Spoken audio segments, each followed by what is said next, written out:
সোণাপুৰৰ পৰা মই জুবিন গাৰ্গে কৈছো ঐ এই ছিংগাপুৰত কোন অখেকেইটা তাত নাই নহয় মই এতিয়া খাৰ ঘুলি কাহিলি পৰা কতোৱে নাই মই এতিয়া এতিয়া সোণাপুৰ মাথো সোণাপুৰ চকুৰে তোমাৰ চালে সপোনা তৰি দি থকনাবে চুব খুজিলেই মোৰ দুহাতে ৰাণীৰ চাদৰৰ আঁচলৰ চকুপানী মুচি মঞ্চত নিষ্পাপ শিশুৰ দৰে উচুপি উঠা যেন ৰজা আছিল অসমৰ ৰজা তেওঁ নাম জুবিন গাৰ্গ জুবিন দা যদি সঁচা কথাটো ন্যায় নাপায় যদি তেতিয়া কিন্তু কি হ'ব গম পাইছেনে অপ্ৰিয় হ'লেও কথাটো সত্য মানে ন্যায়ালয়ৰ বাহিৰত কিছুমান মানুহ ওলাব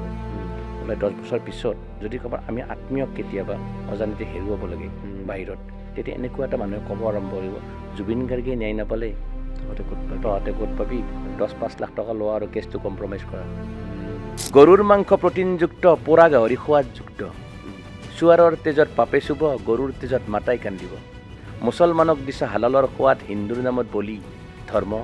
তই বৰ সাংঘাতিক বেমাৰ হোৱাতকৈ মৃত্যু হৈ ভাল আছিল ইমান ধুনীয়াকৈ প্ৰেছক্ৰিপশ্যন এখন 500 টকাত দেখুৱাই দৰৱৰ দোকানত ডক্টৰৰ ভিজিট থাকে ধৰক 500 টকা তাৰপিছত আৰু গোটেইখিনি মিলি 1500 টকা মানৰ ঔষধ হয় কিন্তু জেপত থাকে মানুহজনৰ 50 টকা ভাই কথা এটা কওঁ এইকেইদিন ফেচবুকত কিবা হেছটেগ জাষ্টিছ ফৰ জুবিন বৰ লিখি থকা দেখিছোঁ মই আগতেও কৈছিলোঁ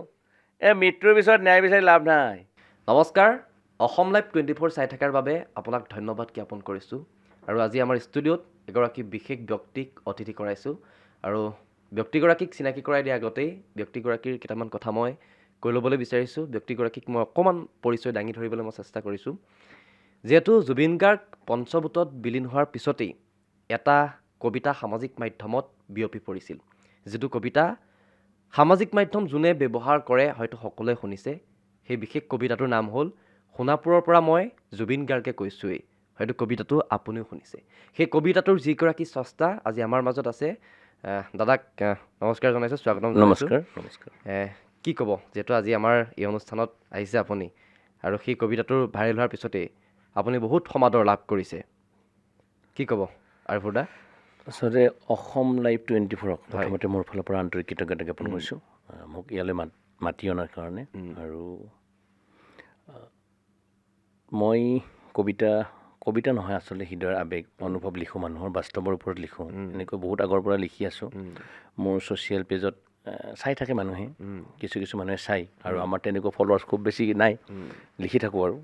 বিভিন্ন কবিতা লিখাৰ পিছত এনেকৈ চলি থাকে কবিতাবিলাক আৰু সেই আৱেগবিলাক এতিয়া শেষত গৈ যি এটা আমাৰ অনাকাংক্ষিত ঘটনা যিটো আমাৰ জুবিনদাৰ ক্ষেত্ৰত হ'ল আমি কেতিয়াও মৃত্যু বুলি নকওঁ অমৰ আত্মা জুবিনদা কেতিয়াও আমাৰ মাজৰ পৰা হেৰাই যাব নোৱাৰে তেখেতৰ যিদিনা সোণাপুৰত যেতিয়া তেখেতৰ আত্মা যেতিয়া পঞ্চভূতত বিলীন হৈ আছিল তেতিয়া সেইদিনা মই পেছাগতভাৱে ফাৰ্মাচিষ্ট সেইদিনা মই আহিব পৰা নাছিলোঁ ইয়াত তাতে মই ফাৰ্মাচিতে আছিলোঁ আৰু বাকী দোকান বন্ধ থাকিলেও ফাৰ্মাচী জীৱন মৰণৰ কথা থাকে মানুহৰ আমি খোলা থাকিব লাগে তাতে মই বহি ঠিক 12-1টামান বজাত আৰু দিনৰ তেতিয়া সকলো অস্তব্ধ হৈছিল অসম তেতিয়া শকত ম্ৰিয়মান তেতিয়া মই মোৰ মোবাইলতে লিখি আছিলোঁ কিন্তু মই মোবাইলটোতে লিখোঁ এছামিছ লিপিকাৰ এটা এপছ তাতে মই লিখি থাকোঁ লিখি মই মানে এইখিনি কথাই ক'ব বিচাৰিছোঁ নেকি জুবিন দাই এই কথাখিনিয়ে বিচাৰে নেকি ক'ব বা সোণাপুৰৰ সৰুসজা যিখন অসম সেইখনে বিচাৰিছে নেকি শেষত আৰু যদি মই ডিব্ৰুগড়ৰ পৰা আছিলোঁ AMCত তাতে আমি যেতিয়া চুপাৰবিলাকত যাওঁ সন্ধিয়া যেতিয়া খানাপাৰাৰ পৰা চুপাৰবিলাক ষ্টাৰ্ট হয় তেতিয়া জুবিন দাই ৰৈ থাকিব নেকি আত্মাটোৱে জুবিন দাই ৰৈ থাকিব মোক এবাৰ মাত দি যা মায়াবিনীটো গাই যা সৰুসজা যিখন অসম দেখিলোঁ আমি ধৰ্ম নিৰপেক্ষ অসম যিখন অসম আমি সকলোৱে দেখিছোঁ বিশ্বই দেখিছে এখন অসম নিশ্চয় পূজাৰী মৌলানা হিন্দু মুছলিম শিখ সকলো আমি জুবিন দেশৰ নাগৰিক হৈ পৰিছিলোঁ সেইখনে বিচাৰি আছে নেকি জুবিন দাই গতিকে ক'ব নেকি মানুহক এইখন মই বিচাৰিছিলোঁ গতিকে যিহেতু হেৰাই গ'ল তেখেত আৰু সেই কথাবিলাক ভাবি থাকোঁতে লিখি কথাখিনি চালোঁ মই চাই জুবিনদাৰ সৰুৰ পৰাতো পাইছোঁ আমি এই পাখি মনৰ পৰা ষ্টাৰ্ট কৰি এতিয়া ৰৈ বিনালৈকে আমি এটা প্ৰজন্ম চাগে যিটো গোটেইখিনি গান পালোঁ তেতিয়া সেইখিনি তেখেতৰ ভংগীমাত অকণমান চেষ্টা কৰিলোঁ আৰু যে এইখিনি কথাই ক'ব বিচাৰিছে নেকি মোৰ কাব্যিক দৃষ্টিত আৰু সেইখিনি মই সেইদিনাই আৰু ৰেকৰ্ড কৰি মই ভাইটি অঞ্জন তাতে ৰেকৰ্ড কৰি আমি সেইদিনা মই ফেচবুকত দিলোঁ আৰু এটা আত্মাৰ সদগতিৰ কাৰণে আৰু তাতে লিখি দিলোঁ মই মোৰ ফাৰ্মাচীখনৰ নামটো আয়ন মেডিকোজ আৰু তাৰ ষ্টুডিঅ'টো আয়ন মেডিকোজ আৰু কলাজ ষ্টুডিঅ'ৰ পৰা একাজলি শ্ৰদ্ধাঞ্জলি দি আমি পঠালোঁ আৰু কবিতাটো তেতিয়া মানে সেই আৱেগখিনি আৰু যিখিনি আপোনালোকে শুনালে সোণাপুৰৰ পৰা মই জুবিন গাৰ্গীক কৈছোঁ 2600 মানুহে শ্বেয়াৰ কৰিছিল আধা ঘণ্টাৰ ভিতৰত আধা ঘণ্টাৰ 2600 মানুহে শ্বেয়াৰ কৰিছিল আৰু বৰ ডাঙৰ কথা কিন্তু সেই কথাটো আৰু সেইটোৱে আৱেগ সেইটোৱে আৱেগ আৰু সেই মোৰ কবিতাটোৱে বুলি নহয় আৰু গমেই পাইছে আৰু বিশ্বত এতিয়া মাইকেল জেকচনৰ লগত যদি আমাৰ জুবিন দা এতিয়াতো মিলিয়নৰ ঘৰত যে হেষ্ট জাষ্টি গতিকে আমি অসমীয়া মানুহটো এটা আৱেগিক হয়েই আৰু গতিকে আৰু জোচো এটা আছে অসমৰ মানুহৰ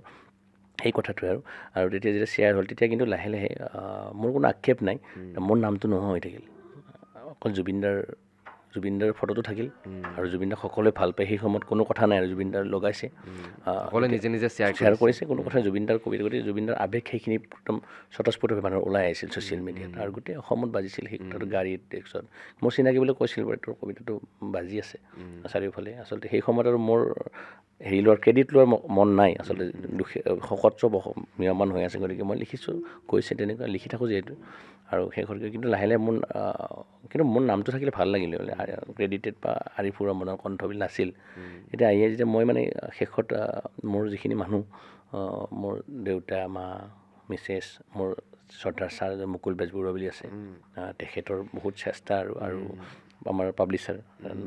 হৰেকৃষ্ণ কলিতা বুলি মই তেখেতক আমি বস্তুবিলাক সংৰক্ষণ কৰোঁ গোটেই কবিতাবিলাকটোৰ আৰু আমি প্ৰাণৰ আমিনো কি দিম আৰু গতিকে আমাৰ দৰে মানুহে কিতাপ এখন লিখোঁ আৰু প্ৰিয় আমাৰ অমৰ আত্মা জুবিনদাৰ নামত উচৰ্গা কৰিছোঁ আৰু উচৰ্গা কৰোঁতে সেই কিতাপখনত মই সোণাপুৰৰ পৰা জুবিন গাৰ্গী কৰিছোঁ আৰু প্ৰথমে যিহেতু আপুনি কৈছে যে মোক কোনেও চিনি পোৱা নাছিলে মই নেপথ্যত আছিলোঁ গতিকে সেই কবিতাটোৰ কবি কোন সকলোৱে জানিব বিচাৰি আছিলে আজি গতিকে আমি কবিতাটোৰ কবি আৰিফুৰ ৰহমানক আমি ষ্টুডিঅ'ৰ অতিথি কৰিছোঁ আৰু আৰিফুৰ ৰহমানৰ লগত আমি আজি বহু কথা পাতিম জুবিন গাৰ্গৰ চৰ্চা কৰিম বা কবিতাক লৈ পেলাই চৰ্চা কৰিম এই প্ৰথমেই আপুনি যে ক'লে আধা ঘণ্টাৰ ভিতৰতে ক্ষমা কৰিব 5 ঘণ্টাৰ ভিতৰতে আমি কবিতাটো কৰিছোঁ উলিয়াইছোঁ এই যে আপুনি যে কল্পনা কৰিছিলে এই যে আপোনাৰ সৃষ্টি কৰিছিলে এই 5 ঘণ্টাৰ ভিতৰত এই অকণমান কওকচোন কেনেকৈ আপুনি ভাবিলে সেইখিনি কৰিব পাৰি আচলতে কবিতা জুবিনদাই মই ইয়াৰ আগতে আমাৰ ভাৰতবৰ্ষৰ আটাইতকৈ দুখ লগা ঘটনা আমাৰ শত্ৰু ৰাষ্ট্ৰ যিটো পেহেলগামৰ আক্ৰমণ সেই সময়ত মই এটা লিখিছিলোঁ যে কেপ্টেইন বিনয় নৰৱাল যিটো মিনি ছুইজাৰলেণ্ডত যেতিয়া তেওঁ খবৰ এইটো পৰিছিল কাষত মেহেন্দিখানি মেছেজ আছিল যেতিয়া সেই কবিতাটো মই এটা লিখিছিলোঁ পেহেলগামৰ পৰা কেপ্টেইন বিনয় নৰৱালৰ আত্মাৰ চিঠিখন মই লিখিছোঁ তাৰপিছত আবৃত্তিও কৰিছোঁ ছ'চিয়েল মিডিয়াত আছে আৰু আমাৰ প্ৰাণৰ শিল্পী আকৌ গায়ত্ৰী বা হেৰাই থাকিল গায়ত্ৰী বাৰ স্বামী লৈ প্ৰশান্ত খাৰে আছা তুমি বুলি সেই কবিতাটো মই লিখিছোঁ আপোনালোকে শুনিছে চাগে নৰ্মদা বাইদেউ অভিনেত্ৰীয়ে পাঠ কৰিছিল তেনেকুৱা আৰু কবিতা বুলি কওঁতে আমিতো সকলো মানুহে একো আগতে কোনোবাই লিখি উলিয়াই মই লিখিলোঁ বাৰু যিকোনো কথা এনেই লিখিব কি ক'ম আৰু এইটো আৰু আৱেগিক মানুহ বুলি কয় সকলো শোকত ম্ৰিয়মান হৈ আছিলে হয় সেই সময়খিনিতে সেই কবিতাটো আহিলে হয় সেই কথাটোৱে যেন সোণাপুৰৰ পৰা সঁচাই জুবিন দাইহে সেই কথাখিনি কৈছে আৰু আপোনাৰ কথাখিনিত সেই জুবিন দাৰ কথাখিনিক লৈ পেলাই প্ৰাণ পাইছে কোনোবাই হয় আমি প্ৰথমতে অকণমান সেই কবিতাটো শুনো প্ৰথমে আপোনাৰ কবিতাটো ঠিক আছে মই কবিতাটোৰ মাজতে মই আৰু এটা কথা কৈছোঁ জুবিনদাৰ কেতিয়াও ঘূৰি নাহে সেই কণ্ঠ হামিং কিং আৰু কেতিয়াও নাহে আৰু কোন পৃথিৱীত নাহে আৰু গতিকে জুবিন গাৰ্গ কোনে হ'ব নোৱাৰে আৰু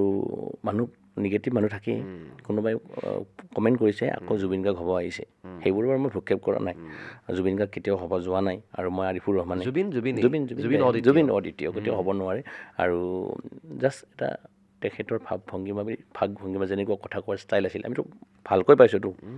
আমাৰ প্ৰজন্মতে পাইছোঁ মানে মই ক'লোঁ আগতে পাখি এই মনৰ পৰা ৰৈ বিনালৈকে থাকি গ'লোঁ কোনো সেইটা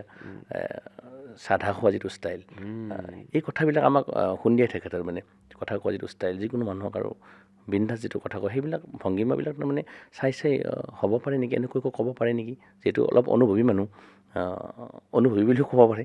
সেইকাৰণে আমি পাৰোঁ সেইকাৰণে মই কবিতাটো আবৃত্তি কৰিছিলোঁ গতিকে মই চেষ্টা কৰিছোঁ অকণমান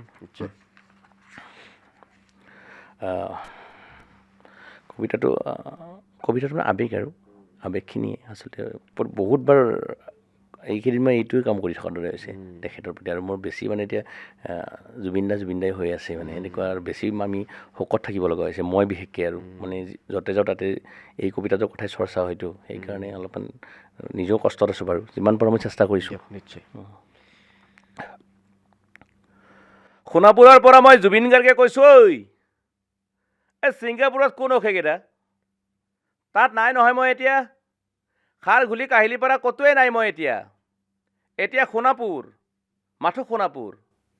সোণাপুৰেই মোৰ শেষ ঘৰ, শেষ মঞ্চ। এতিয়াৰ পৰা গান নেগাওঁ আৰু মই, মাথো শুনিম। স্পেচিয়েলি মই নাইট চুপাৰ কেইখনক কৈছোঁ, উজনিলৈ অহা যোৱা কৰোঁতে সোণাপুৰৰ এই ঠাইখিনিতেই মায়াবিনীটো ডাঙৰকৈ বজাবি, ৰৈ থাকিম উজাগৰি ৰাতিৰ বুকুত। মই আগতেও কৈছোঁ আৰু এতিয়াও কৈছোঁ, মোৰ কোনো জাতি নাই, মোৰ কোনো ধৰ্ম নাই। সৰুসজাত দেখুৱাই দিলোঁ, কোন অহা নাই তাত। ব্ৰাহ্মণ, কলিতা, আলি, ৰহমান, ডেকা, বড়ো, ৰাভা, পূজাৰী, আৰু এইটো কি কয় নামাজ পঢ়াই যে মৌলবীও আহিছে সৰুসজাইলৈ। I love people, I love man. সেইবাবে মুখ্যমন্ত্ৰী হিমন্তকো কৈছোঁ, মই বিৰোধী দলকো কৈছোঁ, লুৰি নখিল সকলোকে কৈছোঁ, পলিটিক্স নকৰিবা বন্ধু, মই সৰুসজাৰ মানুহৰ অসমখন বিচাৰিছিলোঁ। চাই থাকিম সোণাপুৰৰ পৰা, খেলি মেলি হ'লে কষ্ট পাম, উভতিও আহিব নোৱাৰিম। যোৰহাটৰ মানুহখিনিয়ে কষ্ট পাইছে বুলি শুনিছোঁ, মোৰো যাবৰ মন আছিল, প্ৰিয় ঠাই, দেউতাৰ ঠাই। উপায় নাই, পলম হ'লে শৰীৰটোৱে কষ্ট পায়। বাকী গৰিমাৰ দেউতাই গুৱাহাটীতে থকাটো বিচাৰিলে, একো নাই, গুৱাহাটীলৈ আহিলে মাত দি যাব, সোণাপুৰতে থাকিম। আৰু এটা কথা, এই যোৰহাটত প্ৰতিমূৰ্তি এটা হ'ব বুলি শুনিছোঁ, গুচি যাম কেতিয়াবা, ঘেণ্টাও কাকো খাতিৰ নকৰোঁ, মায়াবিনী ৰাতি ধুমুহাৰ সতে। এই মাজুলীবাসীয়ে দুখ নকৰিব দেই, মনত পৰিলেই গাই দিব, মাজুলীৰ এজনী ছোৱালী। নিমাতী ঘাটলৈ যাব নোৱাৰিম আৰু, একো নাই, মোক প্ৰতিটো বসন্ততে পাব অসমবাসীয়ে। শৰতত গাইছোঁ, বহাগত গাইছোঁ, বৰষুণত গাইছোঁ, দুখৰ গান, সুখৰ গান, শিশু, মুক্তি, মায়া, অনামিকা, মাথো নতুন গান গাব নোৱাৰিম, বন্ধ হৈ থাকিল চালা সকলো। এতিয়াৰ পৰা আৰু শুনিম শেষ মঞ্চখনৰ পৰা, সোণাপুৰেৰে পাৰ হৈ গ'লে গাই যাব কেতিয়াবা ধুমুহাৰ সতে। মাজতে সাঁথৰ এটা কওঁ, ছিংগাপুৰত মহন্তদাই কোৱা মতে নৰ্থ ইষ্ট ফেষ্টিভেল আছিল। মই আগতেও কৈছোঁ, সাগৰ মোৰ প্ৰিয়, সিদ্ধাৰ্থ শেখৰ মই একেলগে সাগৰ গ'লোঁ, পিছত গম পালোঁ ঘেণ্টা মই মৰি থাকিলোঁ বোলে। বাকী নাজানো ক'ত কি হ'ল, শেখৰো নাই, সিদ্ধাৰ্থো নাই, অকলে কফিন এটাত দিল্লী হৈ সৰুসজাই পালোঁ। বাট আই লাইক পিচ, মই শান্তি বিচাৰোঁ, বৰ কম সময় পালোঁ, মন আছিল কিবা এটা কৰিবলৈ, উশাহটোৱে বন্ধ হৈ থাকিল সাগৰত। বাকী মোৰ দুখৰ মানুহজনী চিনি পায়নে নাই আপোনালোকে? য়েছ, গৰিমাৰ কথাকে কৈছোঁ। মই নাথাকিলেও তাইৰ আৰু দেউতাৰ খবৰ ল'ব আপোনালোকে। মই নাথাকিলেও অসমত বিহু হ'ব লাগিব, চিধা কথা। আকৌ কৈছোঁ দেই, সোণাপুৰতে থাকিম এতিয়া, মোৰ সমাধিৰ ওচৰেৰে পাৰ হৈ গ'লে গাই যাব সকলোৱে মায়াবিনী ৰাতিৰ বুকুত। এইখিনি আছিল। সঁচাকৈ কবিতাটো শুনি সেইটোৱে গাৰ আৰু। নোম শিয়ৰি গৈছে, যেন সোণাপুৰৰ পৰা জুবিন দাই আহে যে সেই কথাখিনি কৈ আছে। হয়, এইটো কথাটো আৰু মোৰ এতিয়া মই এই কবিতাটো আবৃত্তি কৰি ময়ো মানে বেছি আৱেগিক আৰু কষ্ট পাওঁ এতিয়া, সেইখিনিয়ে। আৰু মানে এতিয়া মই চাগে এই সত্ৰাটো আকৌ কিতাপখনৰ মোৰ প্ৰথম কাব্য সংকলনখনো উৎসৰ্গ কৰি সেই শিৰোনামটো সেইটোৱে দিলোঁ, সোণাপুৰৰ পৰা জুবিন গাৰ্গে কৈছোঁ। সকলো অসমবাসীৰে গোটেই আজীৱন জীয়াই থাকিব, কিন্তু মোৰ এই কিতাপখনৰ লগত মই মানে গোটেই জুবিনদাৰ কথাখিনিয়ে মই আদৰ্শগতভাৱে বা জীয়াই ৰাখিব লাগিব, চেষ্টা কৰিম। মই পুনৰবাৰ কৈছোঁ, আপুনি এখন কাব্য সংকলনো আপুনি প্ৰস্তুত কৰিছে আৰু নাম দিছে সোণাপুৰৰ পৰা মই জুবিন গাৰ্গে কৈছোঁ, জুবিন গাৰ্গে তেখেতৰ নামতে উৎসৰ্গ কৰিছোঁ। হয়, অকণমান কওকচোন সেই কিতাপখনৰ বিষয়ে অকণমান। কিতাপখন মানে আচলতে মোৰ লিখোঁ, সৰুৰ পৰাই লিখোঁ বাৰু, লিখি থাকিলোঁ। মই অসম মেডিকেল কলেজৰ পৰা তেতিয়া যে ফাৰ্মাচী কমপ্লিট কৰোঁ, তাতেও মই শ্ৰেষ্ঠ কবি আছিলোঁ। লিখি সৰু সুৰাকৈতো আৰু বেছি মোৰ ব্যস্ত মানুহটো, সৰু টুকুৰা কৰি কাগজ লিখি থাকোঁ। লিখি থকাৰ পিছত তাৰে ভিতৰত মই আমাৰ নামনি থলুৱা এটা ঠাঁচ আছে নহয় কথা কোৱা, মাই বেয়া লাগছে গাটো, কেনবা লাগছে, ঐ ছোৱালী ক'ত যায়, মই নামেৰ বি, এনেকুৱা এটা কথা। সেই কবিতাবিলাক মই থলুৱা ভাষাত 3টা কবিতা ৰাখিছোঁ তাতে, যাতে আমাৰ ভাষাটো থাকি যায়, প্ৰাণৰ ভাষাটো, থলুৱা ভাষা যিটো। তাতে আমাৰ চলিৰ কি হ'ব মাষ্টৰ, শুনিবলৈও বৰ ভাল লাগে শুনি ভাল লাগে। সেই এটা কবিতা মোৰ আছে। সেই কবিতাটো মোৰ দৃষ্টিত মানে মই সেই কবিতাটো লিখিলোঁ কেনেকৈ এখন ই ৰিক্সা চালকৰ মানে বাচ্ছা এটা তাইক মোৰ ফাৰ্মাচীখনলৈ লৈ আহিল। তাৰপাছত মই তাইৰ মানে পেপাৰ ষ্ট্ৰাকচাৰখন বৰ ধুনীয়া। তাই 5 পালে, কিন্তু তাই যদি মই 2-এটা কুৱেশ্যন সুধিলোঁ তাই মানে উত্তৰ দিব নোৱাৰিলে তাৰমানে। আৰু দেউতাকে কৈছে টিউশ্যনো দি থৈ দিছোঁ, স্কুলতো গৈ আছে, পঢ়া নাই। তেতিয়া মই মানে এটা প্ৰশ্ন এটা মোৰ উদয় হ'ল, মানে মই এটা আমাৰ ভাষাত আৰু থলুৱাৰ ভাষাত, নামনিৰ ভাষাত, আমাৰ চলিৰ কি হ'ব মাষ্টৰ, এই কবিতাটো মই লিখিলোঁ। লিখাৰ পিছত মোৰ আচলতে প্ৰিয় কবি চিত্ৰ পৰিচালক আমাৰ হিমাংশু প্ৰসাদ দা, তেখেতে ফেচবুকত আপলোড দিলে। আপলোড দিয়ে বহুত মানুহ গোটেই অসমখন চালে এই কবিতাটো। তাৰপিছত এই কবিতাটো মোৰ সেই কথাটোৱে আকৌ মোক প্ৰেৰণা যোগালে আচলতে। মই আৰু কবিতা চৰ্চা কৰি থাকিলোঁ। থকাৰ পিছত আৰু মই যিখিনি দেখি থকা কথা, মোৰ গোটেই কিতাপখনতে বাস্তৱ কথাখিনি আছে। কলিকতাৰ RJ কৰ হস্পিটেলৰ যিটো আমাৰ দুৰ্ভগীয়া চিকিৎসকগৰাকীক এটা ৰেপ এটা হৈছিল, সেইটোৰ ন্যায়ৰ দাবীত মই ছোৱালীৰ দেউতাকে কৈছোঁ, সেই কবিতাটো আছে। আৰু মোৰ কবিতাটোত গছেও কথা ক'ব। দীঘলী পুখুৰীত বুলি কথা নহয়, গছবিলাক উচ্ছেদ কৰি যিবিলাক কাটি আছে আৰু সেই গাছ কটাটো আৰু খুব দুখ লগা কথা। যদিও আমাৰ মানুহখিনি সকলো মানুহে অনুভৱ কৰা টান, কিন্তু যদি মানুহখিনি যে চাইণ্টিফিক মানুহখিনি যদি কওঁ, বিজ্ঞানৰ লগত জড়িত, গছৰ অৱৎ শ্বসন লয়, ক্লৰ'ফিল আছে, সালোক সংশ্লেষণ আছে, গছে অক্সিজেন, এইটো ৰিয়েল বাস্তৱ কথা। গতিকে মই অনুগ্ৰহ কৰি আপুনি এবাৰ সেউজীয়াৰ প্ৰেমত পৰক বুলি এটা কবিতা আছে, সেই এটা কবিতা আছে। তাৰপিছত বৰ্তমান সামাজিক ব্যাধি এটা বৃদ্ধাশ্ৰমৰ এটা কবিতা এটা আছে। বৃদ্ধাশ্ৰমৰ মোৰ এইবিলাক ছ'চিয়েল মিডিয়াত আছে, ৰেকৰ্ডিঙো আছে, অডিঅ' কৰা। বৃদ্ধাশ্ৰমৰ পৰা মই মায়ে কৈছোঁ, সেই এটা কবিতা আছে। আৰু তেনেকুৱা কবিতা, আমি নিম্ন মধ্যবিত্ত মানুহ, আমি মানে এনেকুৱা হ'লোঁ যে মই ভাবোঁ আৰু মই তেনেকুৱা এটা প্ৰজন্মত আছোঁ, মানে মই এটা ষ্টেজত আছোঁ, হিতাধিকাৰীও নহয়, পুঁজিপতিও নহয়। মানে তাতে কবিতাটো এটা কথা দিছোঁ যে আমাৰ বিয়াত মানে পাৰিলে দিনতে আহিব, সন্ধিয়া নাথাকে কোনো সুস্বাদু ব্যঞ্জন, মানে আমি চোলা পৰঠা খুৱাব নোৱাৰিম, বা বিভিন্ন ব্যঞ্জন আমাৰ নাথাকে। আমি দিনত যি কৰিছোঁ সেইখিনিয়ে খাব পাৰিব। গধূলি আহিলে আমাৰ বিয়াত অলপ প্ৰব্লেম হয়। বা আমাৰ নিম্ন মধ্যবিত্তৰ এগৰাকী ছোৱালীয়ে কেনেকৈ ফ্লিপকাৰ্টত 6-7যোৰ কাপোৰ কিনি, ৰঙীন কাপোৰ পিন্ধি বৰ্তমান পৃথিৱীখনত জীয়াই থাকিব খুজিছে। চিলিণ্ডাৰৰ মূল্য বৃদ্ধিত আমি কষ্ট পাইছোঁ, যদি কমাব পাৰিলে ভাল। আমি যিখিনি নিম্ন মধ্যবিত্ত, যে মই সেই কথাটো ক'লোঁ, হিতাধিকাৰীও নহ'লোঁ, পুঁজিপতিও নহ'লোঁ, মাজতে থাকি গ'লোঁ, আমি বৰ কষ্টত জীয়াই আছোঁ। গতিকে আমি নিম্ন মধ্যবিত্ত মানুহ বুলি এটা কবিতা আছে, সেই কবিতাখিনি আছে। তাৰপিছত আৰু মোৰ দেশখন সদায় প্ৰিয়, সেই গোটেই কবিতাসমূহ আছে এই সংকলনখনত, কবিতাখন আছে গোটেই কবিতা আপোনালোকে চলি আছে। আৰু যদি কবিতাখন মোৰ কবিতা পঠিয়াই, মোৰ নিজৰ বাস্তৱিক অভিজ্ঞতা বা দেখি অহা পৃথিৱীখন, মোৰতো সিমান বয়স হোৱা নাই, যিখিনি দেখিলোঁ আৰু অনুভৱ কৰিব পৰা হ'লোঁ সেইখিনি। আৰু আজিকালি যিটো যুৱ প্ৰজন্ম, যিটো প্ৰেম বুলি কয়, যিটো প্ৰেমৰ ৰিলেটেড এটা কবিতা আছে, হাৰ্ট এখন হৃদয়ৰ নাম, এই কবিতা এটা আছে। আৰু ভেলেণ্টাইন ডেত তুমি ধৰ্ষিত হ'বলৈ নাহিবা, এটা আমাৰ য়ং জেনেৰেশ্যনে এটা মেছেজ দিব চেষ্টা কৰিছোঁ। ভেলেণ্টাইন ডেত তুমি ধৰ্ষিত হ'বলৈ নাহিবা, বা হাৰ্ট এখন হৃদয়ৰ নাম, দুটা কবিতা আছে এই মোৰ কবিতা সংকলনখন। আৰু শেষত মোৰ যোনে যি নহওক, মোৰ দেশ সদায় ওপৰত, মোৰ জাতি সদায় ওপৰত, আমি অসম দেশৰ, আমি যেতিয়া জুবিন দেশৰ হ'লোঁ। আৰু সেই সময়ত মই এটা কবিতা লিখিছোঁ, মোৰ দেশ মোৰ প্ৰিয় বুলি। মোৰ দেশ সদায় প্ৰিয়, মোৰ দেশ। এই কবিতাটোত মাজতে আমি শুনিছিলোঁ ৰাছিয়াৰ ৰাষ্ট্ৰপতি আহিছিল লেটেষ্ট, সেই কবিতাটো মই এড কৰিছোঁ। পুটিন যেতিয়া আহিছিল ৰাছিয়াৰ, তেতিয়া মই কিমান দূৰ নাজানো, আমিতো সৰু মানুহ, কবিতা লিখোঁ। আৰু যিটো ছ'চিয়েল মিডিয়াতে পাইছোঁ যে একো নাখালে বুলি শুনিছোঁ আমাৰ ভাৰতবৰ্ষত, আপোনালোকে ভালকৈ গম পাব, নহয় জানো? তেতিয়া মই তাতে আকৌ কবিতা লিখিছিলোঁ যে সেই কবিতাটো আছে, মোৰ দেশৰ মাটিত গজে কেঁচা শস্যৰ গোন্ধ, তই কান্ধত লৈ আহিছা ইউক্ৰেইনৰ শিশুৰ, তই কান্ধত লৈ আহিছা ইউক্ৰেইনৰ প্ৰদূষিত ধোঁৱাৰ পানীৰ বটল, পিঠিত লৈ আহিছ মৰণাস্ত্ৰ। মোৰ মোদীজী প্ৰধানমন্ত্ৰীয়ে বহুবাৰ ক্ষমা কৰিছে শত্ৰু ৰাষ্ট্ৰক, মিছাইল মেনৰ দেশখনেতো কেতিয়াও আক্ৰমণ কৰা নাই পাৰমাণৱিক অস্ত্ৰ। মোৰ দেশ শান্তিৰ ভাৰতবৰ্ষ, পাৰা যদি তই তোৰ মাস্কখন খুলি এবাৰ সেৱন কৰি যাব পাৰিলি হৈ, মোৰ দেশৰ শান্তিৰ মানে বা প্ৰদূষণ মানে বাৰুদৰ ধোঁৱামুক্ত অক্সিজেন, তেনেকুৱা আৰু য'ত উৰে শান্তিৰ প্ৰিয় চৰাই। গতিকে তেনেকুৱা আমি দুখ পাওঁ কিছুমান বস্তু দেখি শুনি, কোনোবাই কৈ থৈ যাব কিবা এটা কথা, নহয় জানো? এই কথাবিলাক কিতাপখনত যদি পায়, কোনোবা নহয় কোনোবা এটাত আমি সকলো শ্ৰেণীৰ মানুহে আমি অকণমান হ'লে চুব বুলি মোৰ বিশ্বাস, পাব ক'ৰবাত। আৰু তাতে আৰু এটা কবিতা আছে, আৰু মই যিহেতু প্ৰস্তাৱ ফাৰ্মাচিষ্ট, মানে মই চৰকাৰক অনুৰোধ কৰিছোঁ ঔষধবিলাক এভেইলেবল কৰাৰ কাৰণে যিমানখিনি ঔষধ লাগে তাৰমানে মই এটা কবিতা আছে বেমাৰ হোৱাতকৈ মৃত্যু হয় ভাল আছিল ইমান ধুনীয়াকৈ প্ৰেছক্ৰিপশ্যন এখন 500 টকাত দেখুৱাই দৰাব দোকানত ডক্টৰৰ ভিজিট থাকে ধৰক 500 টকা তাৰপিছত আৰু গোটেইখিনি মিলি 1500 টকামানৰ ঔষধ হয় কিন্তু জেপত থাকে মানুহজনৰ 50 টকা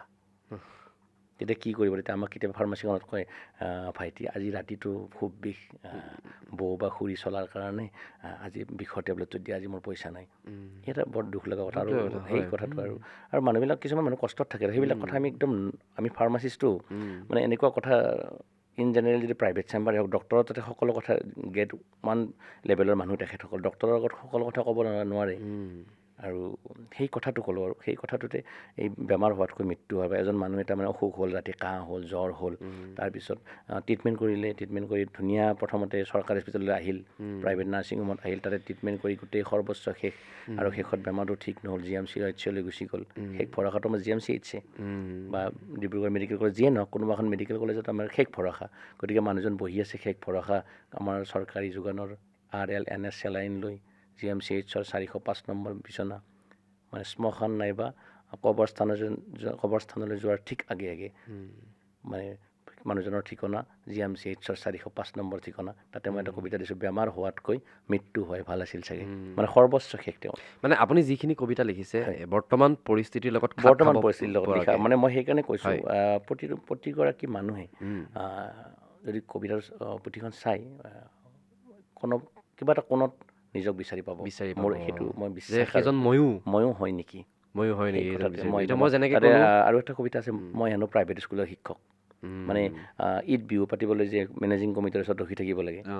সেই কথাটোৱে দিনৰ দিনটো যদি গ্ৰেজুৱেট মানুহখিনিয়ে আমাৰ গ্ৰেজুৱেট মানুহখিনিয়ে প্ৰাইভেট স্কুলৰ চাকৰি ষ্টেণ্ডাৰ্ডটো মিলাব লাগে ভাইটিৰ পঢ়া খৰচৰ কাৰণে আকৌ 2 ঘণ্টা বঢ়াই লয় এই কথাবিলাক আৰু প্ৰাইভেট স্কুলৰ মানুহজনৰ কেনে অৱস্থা হ'ব পাৰে সেই কথাটোৱে জীয়াই থাকিব লাগিবতো মানুহখিনি গতিকে মই হেনো প্ৰাইভেট স্কুলৰ শিক্ষক পুৱাৰ পৰা গধূলিলৈ সপোন দেখি ফুৰে এনেকুৱা কবিতাবিলাক পাব এই গোটেইখিনি কবিতা সংকলনখন মই ৰাখিছোঁ আৰু তাৰে ভিতৰত জুবিনদাৰ 4টা কবিতা আছে গ্ৰন্থমেলাত ইউনিয়ন পাব্লিকেশ্যনত উপলব্ধ আছে আৰু পাণবজাৰত পাব পিছত আৰু এতিয়াও পাব পাণবজাৰত আৰু ইউনিয়ন পাব্লিকেশ্যন আছে গ্ৰন্থমেলা নামটো এবাৰ কৈ দিয়ক আপুনি নামটো সোণাপুৰৰ পৰা মই জুবিন গাৰ্গে কৈছোঁ কবিতাটো শুনিছে আৰু সেই কবিতাটোৰ নামেৰে মই মোৰ কবিতা সংকলনখন নামাকৰণ কৰি মোৰ প্ৰাণৰ শিল্পী নামৰ উৎসৰ্গা কৰিছোঁ নিশ্চয় আৰিফুৰ দা এতিয়া অকণমান আমি এটা কথালৈ যাওঁ যিটো জুবিনদাৰ চৰ্চা কৰিম বুলিও মই কৈছোঁ 19 ছেপ্টেম্বৰ সমগ্ৰ অসমবাসীৰ বাবে এটা অভিশপ্ত দিন সেই যে খবৰটো আহিছিলে দুপৰীয়াৰ ভাগত তেতিয়াৰ পৰা কিন্তু আজি পৰ্যন্ত সেই দুখৰ জুইকুৰা জ্বলি আছে প্ৰতিজন অসমীয়াৰ মাজত জ্বলি আছে 100% হয়নে হয় কি ক'ব এতিয়া কথাটো কমপ্লিটলি ন্যায়ালয়ৰ অধীনত আছে কথাটো কি হ'ব আমিতো আৰু চৰকাৰক দাবী জনাইছোঁ যদিও ন্যায়ালয়ে কি কৰে সেইখিনি কথা চাৰ্জশ্বিট দিয়া বুলি কৈছে মোৰ এটা অনুৰোধ মইতো কবি হ'ব পৰা নাই মানুহৰ কথা লিখোঁ আমি যিখিনি গম পাওঁ যদি মানে জুবিন গাৰ্গে ন্যায় নাপায় জুবিনদা যদি সঁচা কথাটো ন্যায় নাপায় যদি তেতিয়া কিন্তু কি হ'ব গম পাইছেনে অপ্ৰিয় হ'লেও কথাটো সত্য মানে ন্যায়ালয়ৰ বাহিৰত কিছুমান মানুহ ওলাই 10 বছৰ পিছত যদি কাৰোবাৰ আমি আত্মীয়ক কেতিয়াবা অজানিতে হেৰুৱাব লাগে বাহিৰত তেতিয়া এনেকুৱা এটা মানুহে ক'ব আৰম্ভ কৰিব জুবিন গাৰ্গে ন্যায় নাপালে তহঁতে ক'ত পাবি 10-5 লাখ টকা লোৱা আৰু কেছটো কম্প্ৰমাইজ কৰা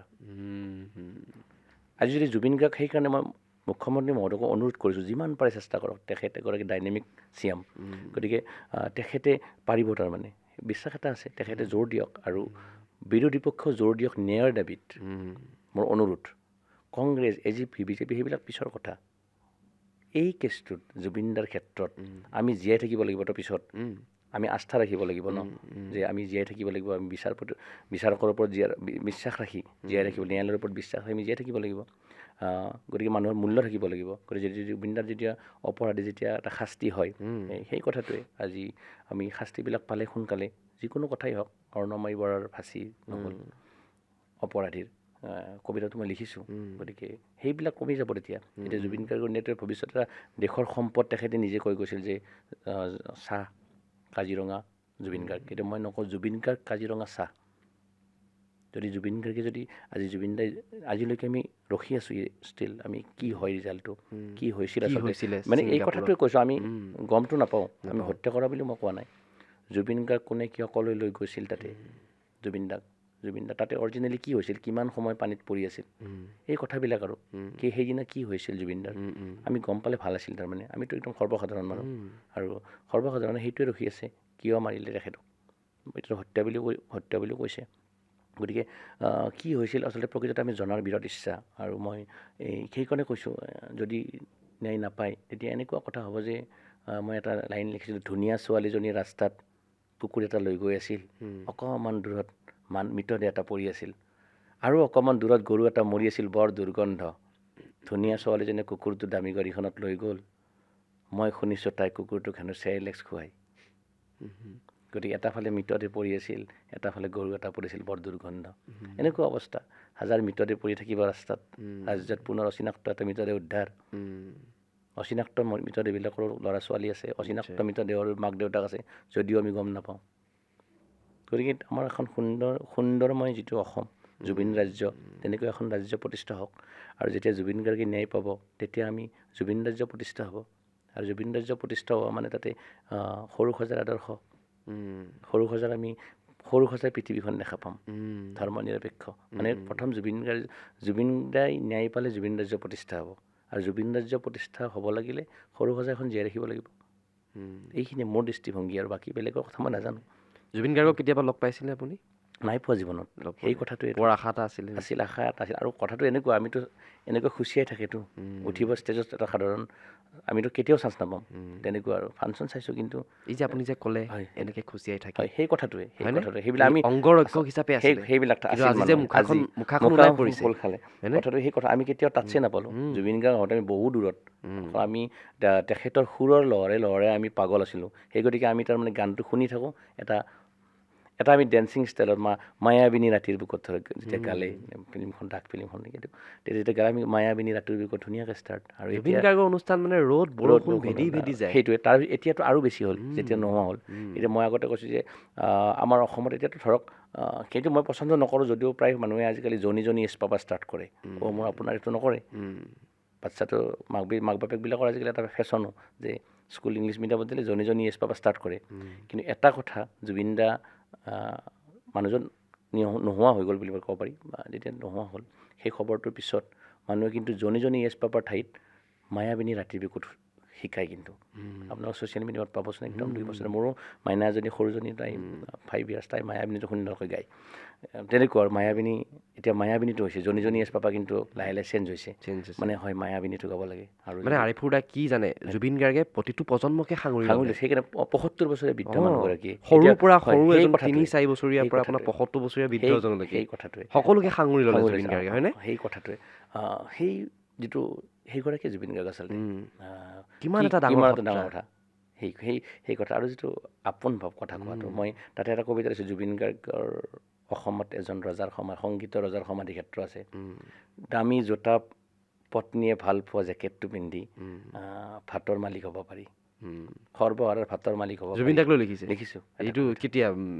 ঢুকোৱাৰ পিছত লিখিছোঁ শুনো সেইটো এবাৰ সেই কবিতাটো ঠিক আছে সেই কবিতাটো শুনা চাব মই এবাৰ নিশ্চয় জুবিন দাক ঢুকোৱাৰ পিছত বহুকেইটা সৃষ্টি হ'ল আপোনাৰ 4টা লিখিলে ন কবিতা লিখিছোঁ তাৰ ভিতৰত এই কবিতাটো মই পাঠ কৰিছোঁ অসমত এখন সংগীতৰ ৰজাৰ সমাধি ক্ষেত্ৰ আছে দামী ব্ৰেণ্ডৰ পত্নীয়ে ভাল পোৱা দামী জোতা পিন্ধি সৰ্বহাৰা সুখীতৰ ভাতৰ মালিক হ'ব পাৰি ৰজা হ'বলৈ 2খন ভৰিত দুপাত ভিন্ন বৰ্ণৰ জোতা পিন্ধিব পাৰিব লাগিব আপুনি ফুটপাথত লুচি ভাজি খাই পাইছেনে কেতিয়াবা বানপানীত চিটিবাছত অসহায়জনৰ বাবে হাত পাতি পাইছে পদপথত ক্ষীণকাই ভোকাতুৰজনক ৰাজপথত আলিংগন কৰি পাইছেনে ৰজা হ'বলৈ আপুনি গাব লাগিব প্ৰজাৰ শোকৰ গান ৰাণীৰ চাদৰৰ আঁচলৰ চকুপানী মুচি মঞ্চত নিষ্পাপ শিশুৰ দৰে উচুপি উঠাজন ৰজা আছিল অসমৰ ৰজা তেওঁ নাম জুবিন গাৰ্গ উত্তৰ পূব প্ৰান্তৰ জুবিন শান্তি ৰাজ্যৰ প্ৰতিষ্ঠাপক উপাসনা সৰ্বধৰ্ম গুৱাহাটীলৈ আহিলে মাত দি যাব এপাক এজন অমৰ সংগীতৰ ভগৱান সোণাপুৰতে পাব তেখেতৰ সমাধিক্ষেত্ৰ। মন গ'লেই পাঠ কৰিব পাৰিব আপুনি তাত কোৰাণ, গীতা, বাইবেল। পাৰে যদি ৰজাই ভালপোৱা প্ৰাৰ্থনাটি গাই যাবলৈ নাপাহৰিব এবাৰ, মাথো এবাৰ, মায়াবিনী ৰাতিৰ বুকুত ধুমুহাৰ ঘটে। খুব সুন্দৰ। এইখিনি কথা আৰু নহয় জানো? জুবিন গাৰ্গে চাগে এনেকুৱা এখনে অসম বিচাৰিছিল, সেই কথাটো হয়নে? সেই কথাটো। সকলো চাওকচোন, জুবিন দা নোহোৱা হোৱাৰ পিছত পিছত কোনো জাতি নাই নাই নাই জনগোষ্ঠী বুলি নাই, সেই কথা সকলো, আচলতে। হয়নে? ধৰ্ম নাই, ধৰ্ম ধৰ্মটো এনেও সাংঘাতিক। তাতে এটা কবিতা এটা আছে ধৰ্মতে সাংঘাতিক বুলি। তাতে মই জুবিন দাই কৈ গৈছে মোৰ কোনো ধৰ্ম নাই। মোৰ তাৰপিছত কোনো মই এটা কবিতা মোৰ আগতে লিখা কবিতা এটা হা। আছে, আৰু কবিতাটো মানে এনেকুৱা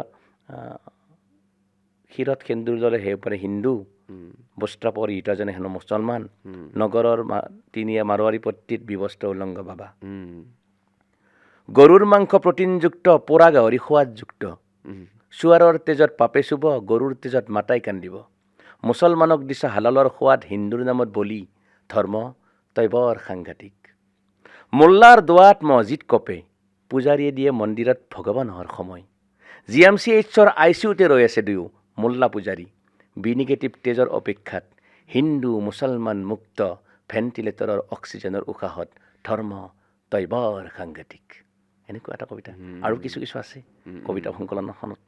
সেই কথাটোৱে আৰু ধৰ্ম, গতিকে ধৰ্মটো আৰু নিজৰ মোৰ মতেটো আৰু ধৰ্মটো যি কৰোঁ ঘৰত কৰাই ভাল মোৰ ক্ষেত্ৰত। মই যদি ৰোজা ৰাখোঁ ৰাইজক কোৱাৰনো কি দৰকাৰ আছে, ৰাজপথত নমাজ পঢ়াৰনো কি দৰকাৰ আছে, এইবিলাক কথা গোটেইখিনি বেমেজালি তাৰমানে। গতিকে ধৰ্মত ৰাখি কাম, ধৰ্মটো বেলেগ বস্তু, আধ্যাত্মিকটো নিজৰ। আৰু ধৰ্ম প্ৰকৃততে যদি ধৰ্মৰ ক্ষেত্ৰত নিজে সংযম হয় তেতিয়া বেয়া কাম কোনেও নকৰে। কবিতা কেতিয়াবা লিখা আৰম্ভ কৰিলে আপুনি? কবিতা লিখি থাকোঁ আচলতে মই নেপথ্য থাকি ভাল পাওঁ, কিন্তু এতিয়া সেই অমৰ আত্মা জুবিন দাৰ কাৰণে মই মানুহে চিনি পালে আচলতে। জুবিন দাৰ ঢুকুৱাৰ আগতে আপুনি বহু কবিতা লিখিছে? লিখিছোঁ আছে। এই যে স্পৃহাটো কবিতা লিখা মানে কেনেকৈ, কিমান বয়সৰ পৰা আপুনি লিখিছে কবিতাটো? কথাটো কেনেকুৱা, মই খুব ভাল ছাত্ৰ নাছিলোঁ যদিও বেয়া ছাত্ৰ নাছিলোঁ, মানে মধ্যমীয়া ছাত্ৰ আছিলোঁ। মধ্যমীয়া ছাত্ৰ। অসম মেডিকেল কলেজৰ পৰা পাছ কৰিলোঁ, ফাৰ্মাচিষ্ট পাছ কৰিলোঁ, হাই ছেকেণ্ডেৰী ৰঙিয়া কলেজৰ পৰা পাছ কৰিলোঁ, আকৌ পলিটিকেল ছায়েন্স লৈ মোৰ শ্ৰদ্ধাৰ মুকুল বেজবৰুৱা ছাৰ তেখেতৰ তত্ত্বাৱধানত থাকি মই আকৌ বৰক্ষেত্ৰী কলেজৰ পলিটিকেল ছায়েন্স উইথ মেথছ তেনেকৈ ল'লোঁ। গতিকে মই মানে মোৰ মানে মিক্সিং আছে অলপ, ষ্টাডি লেভেলটো, একাডেমিক কেৰিয়াৰটো অলপ মিক্সিং টাইপৰ। গতিকে অনুভৱ আহি যায় আৰু কথাবিলাক, কিয় আহে ময়ো গম নাপাওঁ। এতিয়াতো জুবিনদাৰ যিটো সেই কথাখিনি মানুহেতো কবিতা বুলি লৈছে, ময়োতো গম নাপাওঁ কেনেকৈ আহিল, সেইখিনিয়ে চাগে আৰু। এই জুবিনদাৰ জন্মদিনতো আপুনি এটা কবিতা লিখিছোঁ, এটা জুবিনদাৰ 18 জন্মদিনত ৰাইজে খুবেই আদৰি লৈছিলে কবিতাটো। সেই কবিতাটো আদৰি লৈছে, সেইটো জুবিন গাৰ্গৰ আত্মাৰ কথাৰে 18 নৱেম্বৰ আজি মোৰ জন্মদিন, সেই কবিতাটো লিখিছোঁ। আৰু চিনেমাখনত কি ক'বলৈ বিচাৰিছে, চিনেমাখনত কি ক'বলৈ বিচাৰিছে, ৰৈ ৰৈ বিনালে, তাতেও এটা লিখিছোঁ জুবিন গাৰ্গৰ আত্মাৰ কথাৰে ৰৈ ৰৈ বিনালে। এইকেইটা কবিতা কিতাপখনত আছে, সেই কথাটোৱে আৰু বহুতে ক'ব খোজে, মানে ক'ব, যদিও কোনোবাই কয় ক'ব বাৰু, মই স্পষ্টকৈ কৈছোঁ। আৰু কিতাপখন চালে গম পাব, মই মূল্যও বেছি ৰখা নাই। আৰু মই পেছাগতভাৱে ফাৰ্মাচিষ্ট, মই মানুহৰ লগত থাকিয়ে চলি আছোঁ, মোৰ জীৱিকাৰ উপায় ফাৰ্মাচিষ্ট। গতিকে মই কিতাপ বিক্ৰী কৰা মানুহ নহয়, কিন্তু মই সংৰক্ষণ কৰিছোঁ, কোনোবাই পঢ়ক। গতিকে কোনোবাই যদি কয়, মানুহে এতিয়া ক'ব পাৰে যে জুবিন গাৰ্গৰ নাম লিখি কিতাপ তেনেকুৱাকৈ কৰিছে নেকি, এনেকুৱা নহয়। আচলতে মোক চিনাকি কৰি দিয়া মানুহজনে জুবিন গাৰ্গ হ'ল অসমত। বহুত আগৰ পৰাই কবিতা লিখিছোঁ, মোৰ কবিতা, মোৰ মোবাইল, যিহেতু আমাৰ ফলোৱাৰ্ছ কম, মই আগতে কৈছোঁ, ফলোৱাৰ্ছ কম হ'লে জেং গ্ৰুপ বুলি এটা গ্ৰুপ আছে, এছামিছ কালাৰ্ছ, সেইবিলাকত বহুত ভাইৰেল হয় কবিতাবিলাক, কিন্তু আৰিফুৰ ৰহমানৰ পেজত থাকি যায় নাযায়। মোৰ যদি 2টা কমেণ্ট থাকে, বেলেগত 2 লাখ থাকে, সেই একেই কবিতা। গতিকে মানুহে চিনি নাপায় কোনজন মানুহ, কিন্তু জুবিন দা হেৰাই থাকিল, আৰু তেখেতে চাগে তেখেতৰ আত্মাই শান্তিত থাকক য'তে আছে। আৰিফুৰ ৰহমান আজি এনেকৈ এই কিতাপখন লৈছোঁ, বা আপোনালোকৰ অসম লাইভ 24লৈ আহিছোঁ, আৰু বিভিন্ন অনুষ্ঠানত মাতি আছে, গৈ আছোঁ। অকল এটাই কবিতা লাগে মানুহক, মানুহটো পাগল হৈ গৈছে জুবিনদাৰ কাৰণে। আজিও এতিয়াও ন্যায় নাই কৰি justice, #justice for Zubeen Garg লিখি আছে ষ্টিল। এটা এতিয়া বাৰ্থডে ফটো দিলেও #জাষ্টিছ ফৰ জুবিন গাৰ্গ, এটা সুখত। আপুনিও জুবিন গাৰ্গৰ প্ৰতি আপোনাৰ কিমান ভাল পোৱা হয়তো এই কবিতাসমূহৰ দ্বাৰা গম পোৱা গৈছে। সেই কথাটোৱে আৰু প্ৰত্যেকৰে জুবিনদাৰ প্ৰতি মৰম ভাল পোৱা সকলোৰে আছে, সেইটোৱে, হয়নে? সেইটোৱে। আপোনাক এগৰাকী অনুৰাগী হিচাপে এটা প্ৰশ্ন কৰোঁ, মই সুধিছোঁ প্ৰশ্নটো আপোনাক। এইটো জুবিন দা মৃত্যু হোৱাৰ পিছত এইখিনি সময়ছোৱাত এতিয়াও কিন্তু দুখৰ সাগৰৰ পৰা মানুহ উঠিব পৰা নাইকিয়া, কিন্তু বহু প্ৰশ্ন উত্থাপন হৈছে জুবিন দাক লৈ। কিছুমানে জুবিনদাৰ চৰিত্ৰক লৈ প্ৰশ্ন উত্থাপন কৰিছে সেইটো হয়নে গৰিমা বৌৰ স্থিতিক লৈ বৰ্তমানৰ চাৰ্জশ্বিটৰ পিছৰ স্থিতিক লৈ প্ৰশ্ন উত্থাপন কৰিছে হয় কিছুমান প্ৰশ্ন আমিও মানে চাই আমি ভাবোঁ সঁচাই এওঁলোক জুবিন অনুৰাগী নে কি ক'ব আচলতে এটা অমৰ আত্মা প্ৰথম কথা অমৰ আত্মা আৰু মানুহে মইতো বয়স হোৱা নাই ইমান আধ্যাত্মিক কথা নাজানো জুবিন দা বুলি নহয় প্ৰকৃত মানুহে কোনো মৃতকৰ এটা মৃতদেহৰ বদনাম নোলায় বদনাম কৰিব নাপায় আৰু নকৰে মানুহে মানুহ যদি হয় আৰু দ্বিতীয় কথা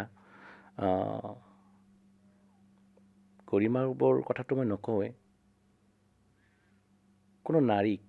ৰাজহুৱাভাৱে বদনাম কৰিব নাপায় অধিকাৰ নাই আপুনিও সেইখিনি দেখিছে পোষ্টখিনি সেই কথা দেখিছোঁ মানুহৰ দেখিছোঁ কোনোবা কাৰ কি চৰিত্ৰ বা কোনে কি নাভাবে সেইটো কথা নাজানো কিন্তু আমিতো শেষলৈকে দেখিয়ে থাকিলোঁ গৰিমা বৌ কেনেকৈ টেবলেটটো খুৱাই দিয়া বা লাগিয়ে থাকে মানুহজনৰ লগত আৰু গোটেইখিনি দৰে আছিল জুবিনদাৰ লগত আছে নিশ্চয় আছে দুখৰ লগৰী হিচাপে গৰিমা বৌ আছিল সেই কথাটো এতিয়া আমি ধৰক বিভিন্ন দুখ প্ৰকাশ কৰি আছোঁ কিন্তু নিসংগ কোনে অনুভৱ কৰি আছে গৰিমা বৌ কৰি আছে সেই কথাটো আমি ইমান দূৰ কাৰো কথা নিজৰ বেলেগৰ কথাটো ধৰক কথা নকওঁৱে আৰু মানুহৰ সমালোচনা কৰিব পাৰি সমালোচনা কৰি এইটো মোকো ক'ব মানুহে জুবিন গাৰ্গ হ'বলৈ আহিছে বুলি গতিকে এইটো সমালোচনা কৰে আৰু মানুহে কৰিবই কিন্তু এই বাকী যোনে যি সমালোচনা কৰে বেলেগ কথা কিন্তু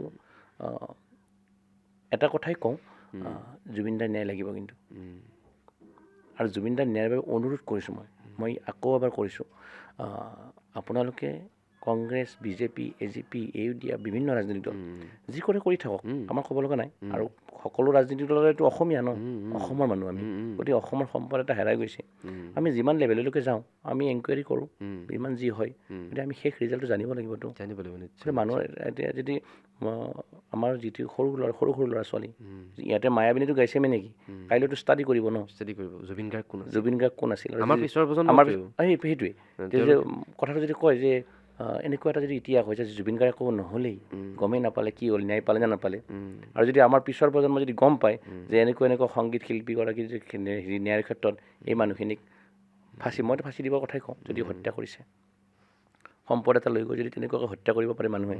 আৰু আমি এনেই অসমীয়া মানুহ আৱেগিকী গমে পায় আমি অৰুণাচলৰ হাতী যেতিয়া লৈ গৈছিল মনত আছেনে দেখিছেনে ভাঙি আহিছে যে কিমান কান্দিছোঁ আমি হাতীকেইটা যেতিয়া বেলেগ লৈ গৈছিলে কিয় নিছে কি নিছে নাজানো কিন্তু আমি নিউজত দেখিছোঁ এটা কান্দিছে আমাৰ সম্পদ আছিলে সম্পদ আমাৰ সেইদিনা ৰেলৱেৰ ক্ৰচিঙত যে হাতীকেইটা ঢুকাল সেই কথাটো কিমান দুখ লাগে আমাৰ চাওক এই কথাটো আমি মানুহটো যদি মানুহ হ'লে বাকী বেলেগ কথাটো নাহে আৰু বেলেগ ইছ্যুটো বাদ দিলোঁ আমি কিন্তু জুবিন দাৰ কথাটো আমি গম পালে ভাল লাগিব গতিকে মানে আমি যদি মানুহ হিচাপে জীয়াই থাকিব পাৰোঁ সেইটো কাৰণে জুবিন দাৰ ন্যায়ৰ কথাটো বহুত প্ৰশ্ন হৈ পৰিছে মানে আমি কিবা এটা ভৰসাত জীয়াই থাকিব লাগিবতো গতিকে সেই আৰু যেতিয়া মানে ধৰক এজন মানুহে মোৰ ৰঙিয়াত ঘৰ যদি ৰঙিয়াত গুৱাহাটীত যদি কোনোবা এজন জব কৰি আছে নিশ্চিত থাকিব পাৰিব যে দেউতা ঘৰক আহিব ৰাতি 10টা 11টাত হ'লেও যিকোনো মানুহ নহওক নগাঁৱৰ মানুহজনে যদি গুৱাহাটীত থাকে যদি ঘৰ আহিব তেখেত সপ্তাহত যদি আহে কোনোবা এটা নগাঁৱত ঘৰ গুৱাহাটীত গৈ যদি নগাঁও যদি নাপায় ৰাস্তাত পৰি থাকিব তেনেকুৱা হ'ব পাৰে ন ৰাজ্যত অচিনাক্ত মৃতদেহ উদ্ধাৰ হৈ থাকে চিলিং ফেনত বোৱাৰীৰ আত্মহত্যা ৰাজ্যত পুনৰ অচিনাক্ত মৃতদেহ উদ্ধাৰ শিশু কন্যাক ধৰ্ষণ কি হৈছে বুলি ভাবে এইবিলাক না এটা উশৃংখল মই সেইকাৰণে এটা কবিতা দিছোঁ দুঠিঙীয়া জন্তুবোৰ বুলি দুঠিঙীয়া জন্তুবোৰ বুলি এটা কবিতা এটা আছে মানে সঁচাই দুখ লগা কথা কি লিখিম কবিতা বুলি এটা মানে যুৱ প্ৰজন্মৰ মাজত এই আত্মহত্যা ক্ৰমাৎ বাঢ়িছে বহুত বাঢ়িছে এইবিলাক এতিয়া ভাল কামতকৈ বেয়া কামো ভাইৰেল হয় কিন্তু মোৰ কবিতাটো ভাইৰেল হোৱা বুলি কৈছে এনেকুৱা কথা মানুহে এতিয়াতো বেয়া কাম বেছি ভাইৰেল হয় নহয় জানো কথাটো বেয়াবিলাকে ভাইৰেল হয় বেছিভাগ ঠিক আছে এতিয়া আমি অনুষ্ঠানটো সামৰিবই হৈছে সকলো শেষ পাইছোঁ সেই অনুষ্ঠানটো এই যে জুবিনদাৰ উপজা দিনত আপুনি জুবিনদাক শ্ৰদ্ধা জনাই যিটো কবিতা আগবঢ়াইছিলে কবিতাটো এবাৰ আমাক শুনাওক আমাৰ দৰ্শকসকলেও শুনিব সেই কবিতাটো আৰু সেই কবিতাটো শুনাৰ পিছতে আমি অনুষ্ঠানটো সেইটো শুনাম নে ৰৈ ৰৈ বিনালেটো শুনাম হ'ব আপুনি যোনটো ভাল লাগে ৰৈ ৰৈ বিনালে শুনালে মানে কবিতাটোৰ মই কিমানখিনি কাব্যিক দৃষ্টিত সফল হ'ব পাৰিছোঁ আপোনালোকে এটা অনুধাৱন কৰিব পাৰিব মানে চিনেমাখনত কি ক'ব বিচাৰিছে আচলতে ঠিক আছে হ'ব সেই কথাটো কৈছে আৰু মই উপদেশ দিব পৰা হোৱা নাই আচলতে প্ৰতিভা আজি মোৰ যি মই লিখিছোঁ সেইকাৰণে মোক মাতি আনিছে এটা ভাল ভাল খবৰ বুলি ক'ব পাৰোঁ মই যে লিখিছোঁ চিনাকি কৰি দিছোঁ এনেকুৱা কথা এটা জুবিন দাৰ চিনেমাখনত কয় যে প্ৰতিভাক প্ৰাধান্য দিব লাগে সেইবিলাক দলিয়াই পেলাই যে তেনেকুৱা এটা কথা এটা সেই গোটেইখিনি উপমা দি মই এটা লিখিছোঁ কবিতাটো সেই কবিতাটো মই পাঠ কৰিছোঁ বাছ জুবিন গাৰ্গৰ আত্মাৰ কথাৰে ৰৈ ৰৈ বিনালে হাই মই জুবিন গাৰ্গ আজি দিনতে সাৰে আছোঁ সোণাপুৰতে আছোঁ চিনেমাখন চাবলৈ মানুহ আহিছিল নাই বাৰু মোৰ শেষ সুৰ শেষ কণ্ঠ শেষ অভিনয় শেষ সংলাপ ৰৈ ৰৈ বিনালে কথা এটা শুনিছোঁ গুৱাহাটী নে ধেমাজি ক'ৰবাত পুৱা 4:30 বজাতে চিনেমাৰ প্ৰথম শুভাৰম্ভ হোৱা বুলি শুনিছোঁ অসমীয়া ফিল্ম ইণ্ডাষ্ট্ৰীত এইটো প্ৰথম মুম্বাইতো মই নাজানো বাৰু উই কেন ডু অল আমি অসমীয়া সকলো কৰিব পাৰোঁ সেইবাবে গৰিমাক কৈছোঁ মোৰ চিতা ভস্ম ব্ৰহ্মপুত্ৰত উটুৱাই দিলেও তই নেকান্দিবি মোৰ আত্মা অসমীয়াৰ তেজত বিলীন হৈ থাকিব তই কান্দিলে কষ্ট পাব মই মনত পৰিলে সোণাপুৰলৈ আহি যাবি তই উজলি থাকিব লাগিব তোৰ সেন্দুৰ ৰৈ ৰৈ বিনালেখন এখন চিনেমা নহয় ই মোৰ শেষ ইচ্ছা চিনেমাখনত বৰকৈ মনত পৰিব মোলৈ ভিন্ন বৰ্ণৰ জোতা দুপাত যে অন্ধ মানুহৰ পোহৰ আৰু একেই অন্ধজনো আৰ্টিষ্ট হ'ব পাৰে প্ৰতিভাক ফ'কাছ কৰাটো সাংবাদিকৰ দায়িত্ব আৰু এইটো কম বাৰু অসমত চৰকাৰী চাকৰি পোৱা মেধাৱী ল'ৰাটোৰ ঠেলা চলোৱা দেউতাক TRP হ'লে ল'ৰাটোৰ প্ৰতিভাক হত্যা কৰা হয় আই ডণ্ট লাইক ইট আকৌ কৈছোঁ এই চিনেমাখন চিনেমা নহয় ই মোৰ শেষ ইচ্ছা ফুলবোৰ ছিঙিব নাপায় গছবোৰে কষ্ট পায় দীঘলী পুখুৰীৰ গছবোৰক জীয়াই থকাটো মই বিচাৰোঁ চাই থাকিম সোণাপুৰৰ পৰা গছক লৈ ৰাজনীতি হ'ব নালাগে বেয়া কথা নেপায় মই চিধা কথা কওঁ এই বিপ্লৱৰ নামত মানুহ মৰমৰ ভাল নাপাওঁ দেই নিষ্পাপ শিশুক বোমাত উৰুৱাই দিয়াটো বিপ্লৱ হ'ব পাৰে নেকি গণেশ গড়ৰ আজিও অশান্ত আত্মাই চিঞৰে সেইকাৰণে মই সন্ত্ৰাসবাদী বুলি নকওঁ বাৰু সেই বিপ্লৱীখিনিকো কৈছোঁ আৰু চিনেমাখন চাওক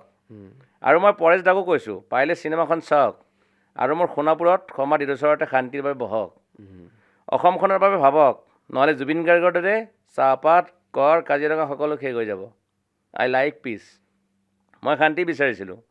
মই আকৌ কৈছোঁ এই ৰৈ ৰৈ বিনালেখন মোৰ আৱেগ মোৰ শেষ ইচ্ছা আৰ্টিষ্টৰ হৃদয় কঠিন হ'ব নালাগে শিল্পীৰ কণ্ঠ কথা কবিতা গান প্ৰজাৰ হ'ব লাগে কোনো ৰাজনীতিক দলৰ নিৰ্বাচন গীত শিল্পীয়ে নোগোৱাই ভাল জনতাই শিল্পীক ভৰসা কৰে মাইণ্ড ইট মই যুৱ বাহিনীলৈ কৈছোঁ দেই যাকে তাকে ছাৰ বুলি নমতাই ভাল তোমাৰ সপোন তোমাৰেই আনৰ কথাত তাক ভাঙি নেপেলাবা জীৱন আৰু সময়ে মদৰ ওচৰলৈ টানি নিলেও মদ খোৱাটো শৰীৰৰ বাবে বেয়া কথা সমাধিটো কিবা মদৰ জেং এটা হৈ থকা বুলি শুনিছোঁ বাৰু যাবও নোৱাৰোঁ ক'বও নোৱাৰোঁ আৰু অসমত এই মদৰ দোকান এনেও বহুত বেছি হৈছে কমাব পাৰিলে ভাল বাৰু এইটো প্ৰজন্ম এটা ৰক্ষা কৰিব মই আকৌ কৈছোঁ দেই চাব সকলোৱে চিনেমাখন ৰৈ ৰৈ বিনালেখন মোৰ শেষ আৱেগ অনুভূতি প্ৰেম ভাল পোৱাৰ হৃদয়খন সাগৰ চুই চোৱা সাগৰৰ তলিত শুব বিচৰা মনটো বাকী কথা এটা কওঁ এইকেইদিন ফেচবুকত কিবা হেছটেগ জাষ্টিছ ফৰ জুবিন বৰ লিখি থকা দেখিছোঁ মই আগতেও কৈছিলোঁ এই মৃত্যুৰ পিছত ন্যায় বিচাৰি লাভ নাই কিন্তু ছিংগাপুৰত মোৰ কি হৈছিল গৰিমা আৰু ৰাইজে জানিব বিচাৰিছে আৰু বিচাৰিব ন 52 বছৰ বয়সত ৰজাৰ মৃত্যু হয় নেকি তাকো সাগৰত পৰি বাকী যি নহওক ন্যায়ালয়ৰ ওপৰত ভৰসা ৰাখক বাকী আৰু আৰ্টিষ্ট নেভাৰ ডাই শিল্পীৰ মৃত্যু নহয় কেতিয়াও সোণাপুৰতে থাকিম সোণাপুৰতে পাৰ হৈ গ'লে গাই যাব মায়াবিনী ৰাতিৰ বুকুত মই আকৌ কৈছোঁ দেই সকলোৱে চাব মোৰ প্ৰাণৰ সপোনৰ শেষ চিনেমা শেষ কণ্ঠ শেষ গান ৰৈ ৰৈ বিনালে এইখিনি আছিল বহুত বহুত ধন্যবাদ জ্ঞাপন কৰিছোঁ এটা ফোন কল কৰোঁতেই আপুনি আহি আমাৰ ষ্টুডিঅ'ত উপস্থিত হ'ল আৰু ব্যস্ত জীৱনৰ মাজতো ইমানখিনি আমাক সময় দিয়াৰ বাবে আপোনাক বহুত বহুত ধন্যবাদ জ্ঞাপন কৰিছোঁ ৰাইফুলদা সেইটোৱে মই মোৰ ফালৰ পৰা কৃতজ্ঞতা জ্ঞাপন কৰিছোঁ